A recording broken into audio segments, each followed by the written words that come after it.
Welcome into the studio today. Today we're going to be doing a review and to see how this stuff works. It's Ferrum gun care fluid. Before we get there, though, there once was a Roman emperor who, when he turned 19 years old, stopped aging. His name was Constantine. Ba-dum.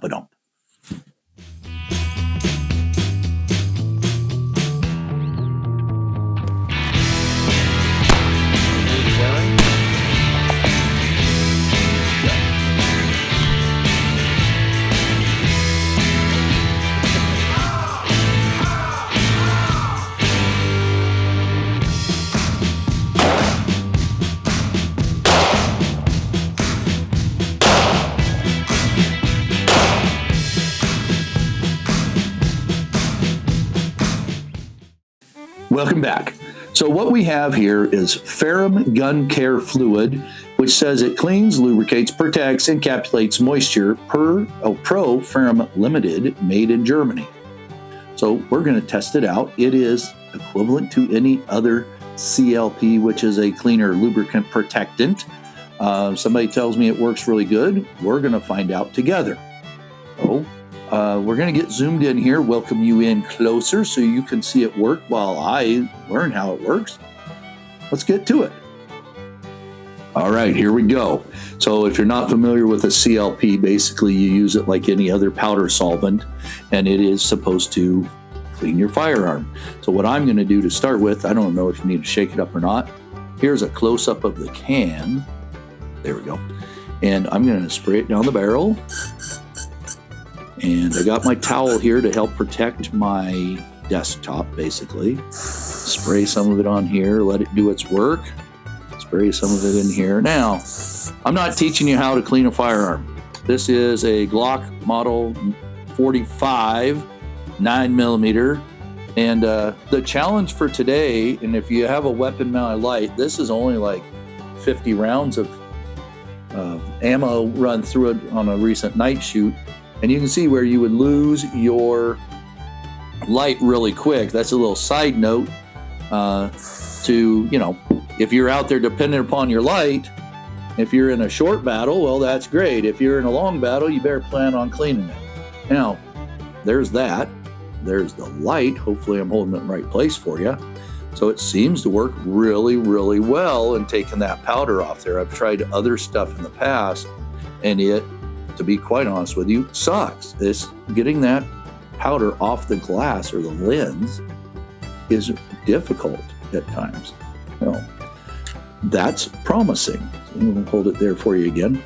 Now, of course, if it's on the top, it's around everything else. And this, with modern powders, modern solvents, nothing's going to corrode. You just like it to keep it clean so that it functions better. And that's it. So the outside here, just clean all that stuff off, just makes it look prettier. Shouldn't interfere with the functionality of the light and or the firearm. Take this again, we'll spray it down in here a little bit. Let it work. Okay. Spray it down in the man. Okay. I'm going to turn it upside down, let some of that run off while I get the barrel. Now it's shooting full metal jacket rounds, which this does have an odor to it, by the way. Anyway, it's shooting full metal jacket rounds, so which means you really shouldn't need to run a brush through that. And yes, I know my ramrod is antiquated. Sorry, I didn't go out and buy a bore snake yet. So somebody commented that on one of my videos recently that, bore snakes are the best. Bore snake, I believe, is a brand name. There's how much crap came off just the back of that in one swipe.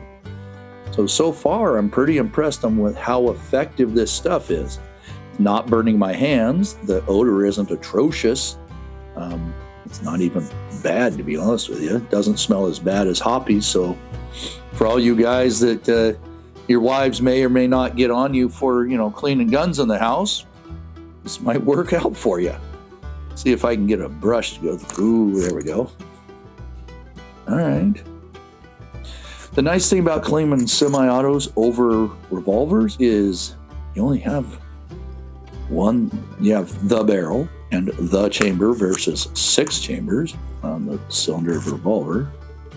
So that's handy.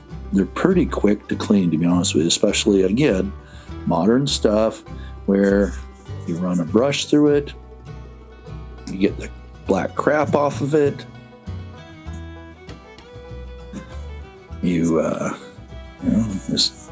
and it's not like I've shot thousands of rounds, like it's going to be difficult. Now I sprayed the top down. We're going to find out real quick if it's safe for optics lenses. Should be. The back side of it is thing about these open emitter optics is they are a little more difficult to clean than the closed emitter ones, because you have to get down in here, down in it versus on it. The closed emitter ones, they basically are a box and then everything is inside it, so you just have the 2 lenses. This one you have to get down in here a little bit more, make sure the dust is off of it, make sure this product's off of it, and it's good to go for you. So, of course, you got to figure out how to get between your suppressor height sights, not that it'll ever have a suppressor on it, but suppressor height sights and the optic itself. Just, again, this isn't a gun clean class. It is just a overview of this product. And so far, I would tell you that it's working quite well.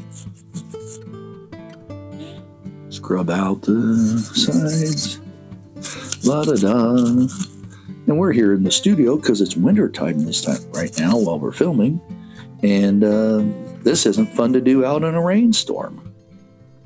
A lot of things, you know how the channel goes, a lot of things we'll go out and film in the rain. Hell, if we're not filming in the rain, we're not filming. But no reason to expose all this to the inside of your... there's just cleaning that out. That... Again, I'm pretty impressed so far with how easy it is taking off all of the, powder residue, firearm residue, whatever you want to call it. I'm sure somebody will correct me.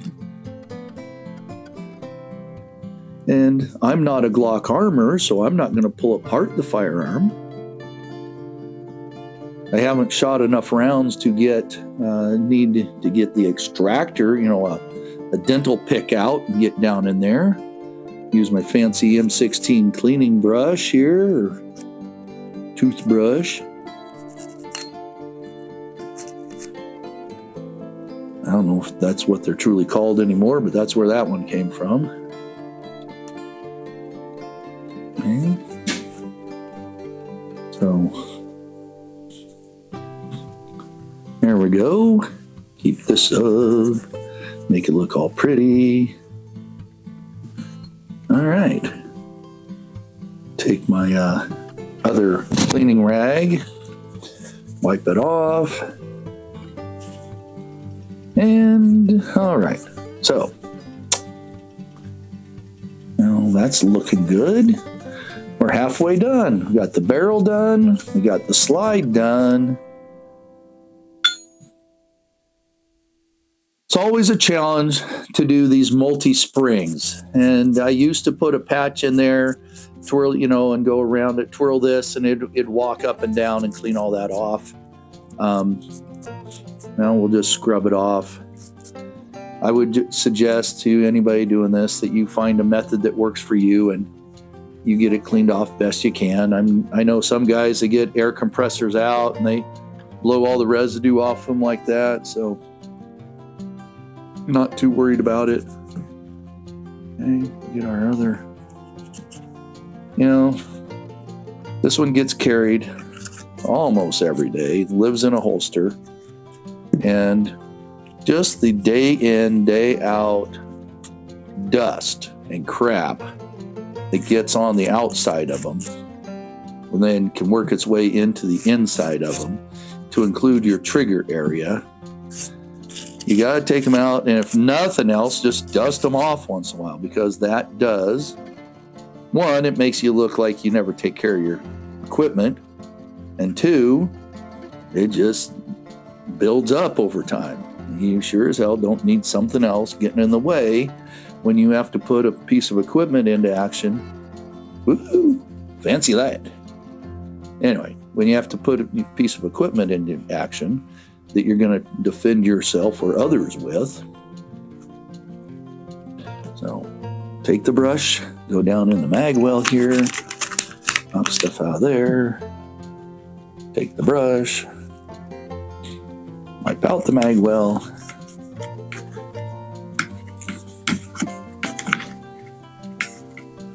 Man, that is just a mag well. It is amazing just how much crap gets down in the mag well itself. And again, it's not like I shot 10,000 rounds or anything. I think this was clean when I started, and okay, maybe 100 rounds, but sure as heck, that would be about max on it. I know that one's already dirty, but we don't need to see the clean patch to see how well it's working. Do the same thing over here. Clean down in here. Okay. Use this to get down in the little areas more. These patches are mostly dust, or they're mostly lint free compared to using a Q-tip. These are genuine Q-tip brand. Of course, they do work better. They get in these nice little tight spots. See how filthy that is there. And if there's one thing about semi-autos and striker fires, they have a ton of little areas to keep a ton of filth in.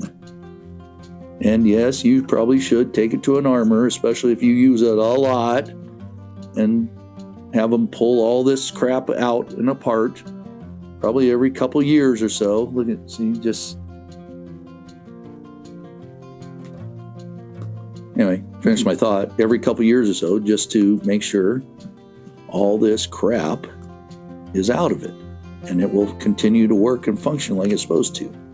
Because even striker fires can get so damn dirty that they don't want to work properly. You know, a guy that one time he got into a shooting, and the damn thing jammed within the first 4 rounds, and it was a Glock. So there, for all those people that hate Glocks, yes, they are not infallible. Okay?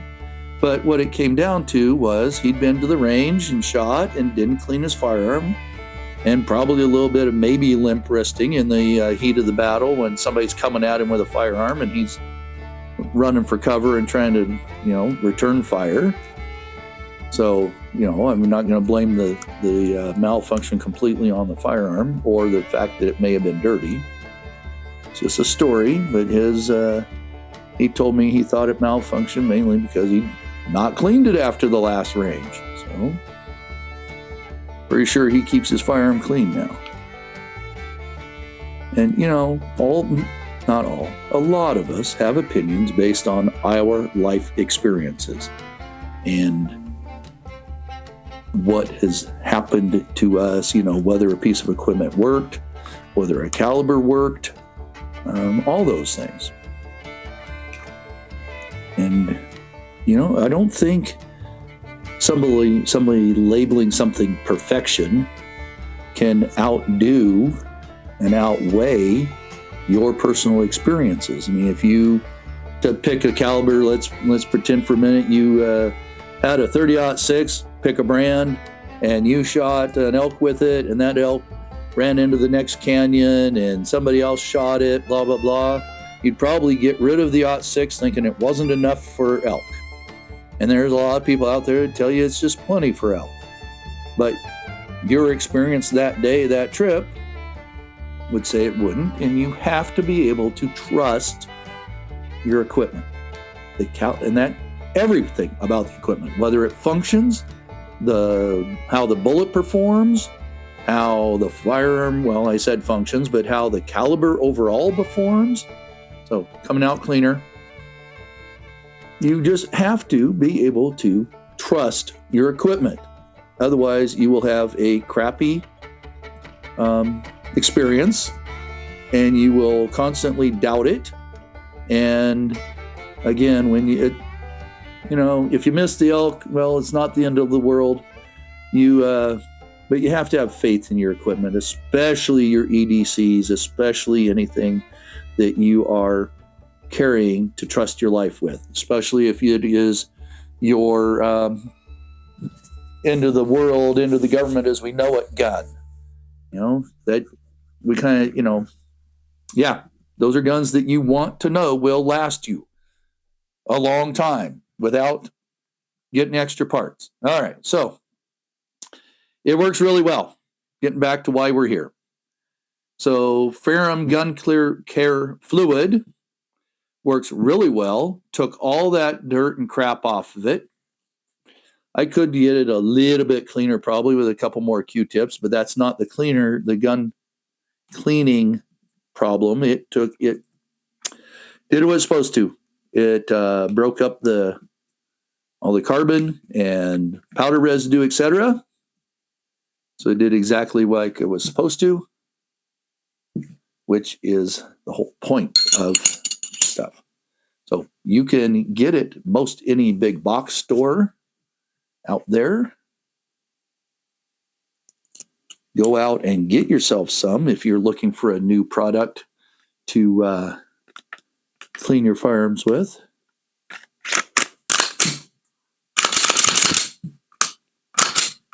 There you go.